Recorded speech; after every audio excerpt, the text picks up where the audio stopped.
মেয়েরা এতেকাফ করতে পারবে কিনা এবং করলে কিভাবে করবে, মসজিদে গিয়ে কি এতেকাফ করবে নাকি তাদের এতেকাফের পদ্ধতিটা কি হবে একটু জানতে চাই। আসসালামু আলাইকুম ওয়া রাহমাতুল্লাহি ওয়া বারাকাতুহু। সম্মানিত দর্শক শ্রোতা, এক বোন তিনি প্রশ্ন করেছেন যে মেয়েরা এতেকাফ করতে পারবে কিনা এবং করলে কিভাবে করবে, মসজিদে গিয়ে কি এতেকাফ করবে নাকি তাদের এতেকাফের পদ্ধতিটা কি হবে একটু জানতে চাই।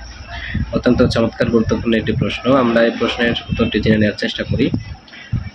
পুরুষরা যেমনভাবে সুন্নাত ইতিকাফ 20তম রমাদান সন্ধ্যা থেকে শাওয়ালের চাঁদ ওঠার আগ পর্যন্ত যে ইতিকাফ করে, ইতিকাফ যে সুন্নাত ইতিকাফ, এটি পুরুষরা যেমনভাবে করবে নারীরাও একইভাবে করতে পারবে।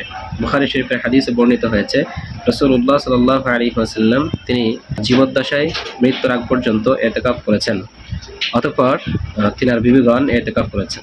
সুতরাং বোঝা যায় যে পুরুষরা যেমনভাবে ইতিকাফ করবে নারীরাও ইতিকাফ করতে পারবে এবং তাদের জন্য ইতিকাফ করার সুযোগ রয়েছে।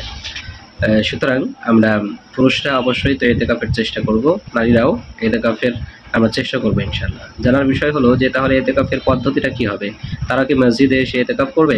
না, তারা মসজিদে এসে ইতিকাফ করবে না। এতে তাদের পর্দার ব্যাঘাত ঘটবে এবং ইসলামের বড় একটি বিধান, ফরজ বিধান, পর্দার ব্যাঘাত ঘটার কারণে মসজিদে এসে ইতিকাফের সুযোগ তাদের জন্য নেই এবং বিভিন্ন মাসাইল সামনে থাকার কারণে তারা মসজিদে এসে ইতিকাফ করবে না, বরং তারা নিজের বাড়িতে তাদের নামাজের যে নির্দিষ্ট স্থান সেই স্থানে তারা ইতিকাফ করবে। যদি নামাজের জন্য বিশেষভাবে নির্দিষ্ট স্থান না থাকে তাহলে ঘরের যে কোনো এক কোণে, যেখানে একা নির্জনে থাকা সম্ভব, নিজেকে একা রাখা সম্ভব, সেখানে বাইরের কোনো শুগুলের সাথে মিশার সুযোগ নেই, এমন যে পরিবেশ যেখানে তৈরি করা যায়, যে বাসার যে কোণে, সেইখানে সে ইতিকাফ করবে এবং পুরো ইতিকাফের সময়টুকু সেখানে কাটিয়ে দিবে ইনশাআল্লাহ। সেখানে জিকির আজকার ইবাদতের মধ্যে মগ্ন থাকবে, দুনিয়ার কোনো কাজের মধ্যে সে ব্যস্ত হবে না।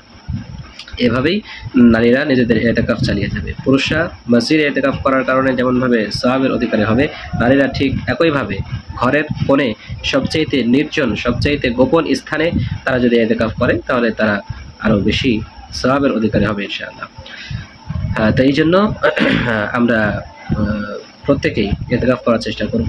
মা বোন যারা আছেন আমরাও ঘরের মধ্যে ইতিকাফের চেষ্টা করবো ইনশাআল্লাহ।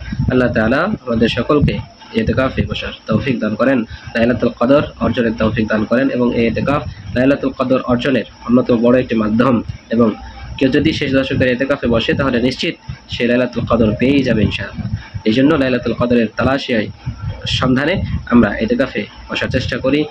নারী পুরুষ আমরা সকলেই ইতিকাফে বসার চেষ্টা করি। আমরা পুরুষরা মসজিদে ইতিকাফে বসবো, নারীরা তারা ঘরের কোণে নির্জনে ইতিকাফে বসবে।